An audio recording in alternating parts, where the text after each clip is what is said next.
Hey, what is up guys, and welcome back to the channel. Today's video is another money making method, this time using something a little bit different and something that's probably flown under the radar of most people when it comes to Gran Turismo 7, and that is the Mitsubishi GTO. Now, I've had a few people over the last probably a good few months recommending this car to me, and just basically saying that they're using it on the daily, and I can kind of see why at this point. It's actually a very good and very usable car. So the livery we're running today is a bit of a Gran Turismo 1 throwback. So if you played that game, you will probably quite fondly remember this livery because, well, the GTO was just such a good car in GT1. This livery is by Anthony. He doesn't have many followers, so go over and just give him some love. If you do find this livery, feel free to just look up GT1 and it should pop up for yourselves. So we're actually going to max upgrade this. So from sports, we're going to need weight reduction stage 1. These comfort soft tires here in the bottom left, just ignore them, they come on the car as standard. From club sport, it's bore up, high lift camshaft and weight reduction stage 2.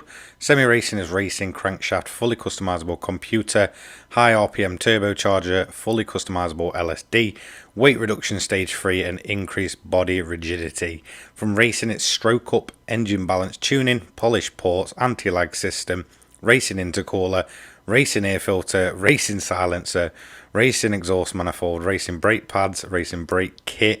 That's the slotted and fully customizable suspension, racing clutch and flywheel, and a fully customizable racing transmission with these racing hard tires. And then just obviously make sure you've got your wets and your inters. So for this tune, you want the racing hard tyres on to begin with. You also want to make sure you've got the other two just in case. We've got the fully customizable suspension on, and the body height is 110 and 110. Anti-roll bar is 5 and 5. Damping ratio compression is 30-30. Damping ratio expansion is 40-40. Natural frequency 1.80, 2.00. Negative camber is 1.0 and 1.5.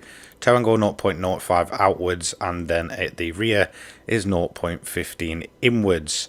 We have the fully customizable differential set, and it's going to be 10, 10, and then 30 and 30. Then it's 15 and 15. Then onto the transmission, it's the fully customizable racing. I've set this to 320, no individual gear adjustments needed. Then we've got the fully customizable ECU. We're not limiting this car at all or adding ballast, which is obviously a good thing. At the front, the downforce is 48. The turbocharger is a high RPM, anti-lag obviously. We're going to set that to strong. Then we've got the racing intercooler, the racing air cleaner, the racing silencer, racing exhaust manifold, racing slotted discs, the racing brake pads, and then if we go up and over here we have the racing clutch and flywheel, and perma mods is bore up, stroke up, engine balance tuning, polished ports, high lift camshaft, racing crankshaft, and then weight reduction stage 1, 2 and 3, and then right at the bottom is increased body rigidity. Feel free to pause at any moment. So if it wasn't obvious enough, the event we're going to use is in Europe, so just go ahead and click on that. After you've done that, you'll be looking for this little event, this little track up here, which is obviously Le Mans, one of the most famous tracks in the world, and it's the middle one, the World Touring Car 700. It will have the highest payout of all the events there. So to run this car, you will need to put it in fuel mix 6. That's the leanest mix. You'll get around about 2 laps of fuel per kind of stint that you're going to do in this car. So a few basics I fully recommend if you're just grinding for money.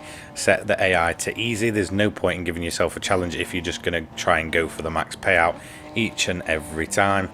Obviously it's personal preference, but you know, in my opinion, if I'm just grinding money, I'll go there. If I want a challenge, I will do custom races. In terms of your clean race bonus, it's all about the yellow flags. You can basically bump the AI as much as you want, you can go off track as much as you want, it won't affect it. It's all down to basically if there's a yellow flag out, just don't overtake the car in front of you.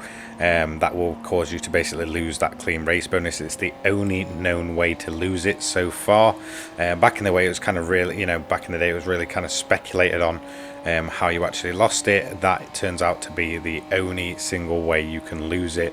As you can see, in terms of performance of this car, it's very much no slouch in a straight line. It's not as crazy as something like the RX-7 with the 787B engine in that we saw the other day, but it's still very, very quick, hitting upwards of 190, you know, and then closer towards a 200-mile-an-hour barrier, even in its leanest fuel mix.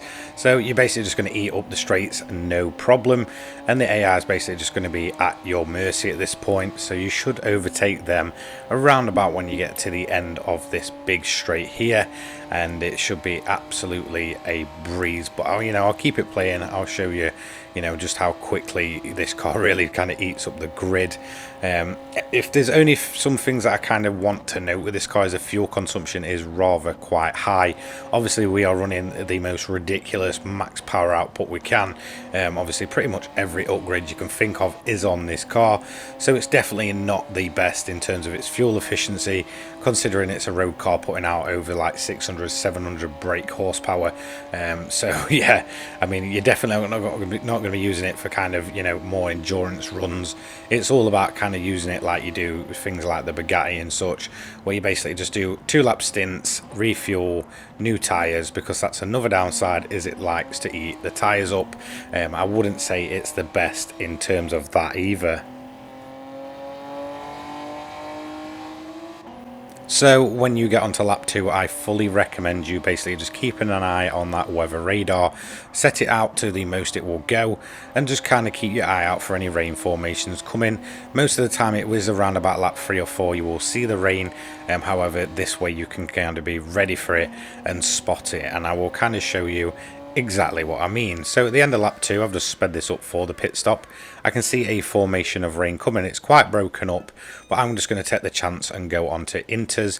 This is basically just going to help me out if the rain gets heavy enough that it turns the track into inters or wet conditions. If I'm caught out on the dries, then there's a high chance that I'm just going to be spinning around and struggling and just completely lose any pace in this race. The AI sometimes will get caught out by it, and it's very funny to see. However, it is pretty much a guaranteed win if you do get rain at Le Mans, because the AI just isn't the best. Now, it wasn't the heaviest rain ever, so the AI did kind of get away pretty unscathed in comparison to sometimes how I've seen them. But as you can see, we're also just going to re-inherit the lead after our first pit stop. Absolutely no problem at all. Obviously they're on dry tyres, we're on inters, so at this point we're all good for at least a couple of laps yet anyway. So at the end of lap 4, we're going to box in for our second pit stop of the race. This is hopefully going to be the last one for most people, however it just wasn't for me today. So obviously the track's dried up, the rain's gone away, so I'm going to jump back on the hard tyres and obviously fill the car to full. So at this point you can sometimes get away with just sprinting around. It's kind of goes off how the AI gets caught out. If you can, then you can basically make this a 2-stop. If not, you will have to do another extra stop, and sadly for me it was an extra stop in today's race. So the end of lap 6, I still had too much time left and I didn't get the AI enough. They didn't really get caught out too much by the rain, so I did have to do that dreaded lap 7. Sometimes with quite a few of these cars you can basically get away with getting to the finish line, stopping and waiting and just letting the timer count down, but today just wasn't meant to be that day. So at this point I just again went on a new set of hard tyres, put the fuel to the max load, and then essentially just set the engine mode at 1 for one quick sprint around Le Mans to the finish line to end this event. So you'll see me just turning the engine up and away I go. So now we are just going to finish up with a few more corners to go.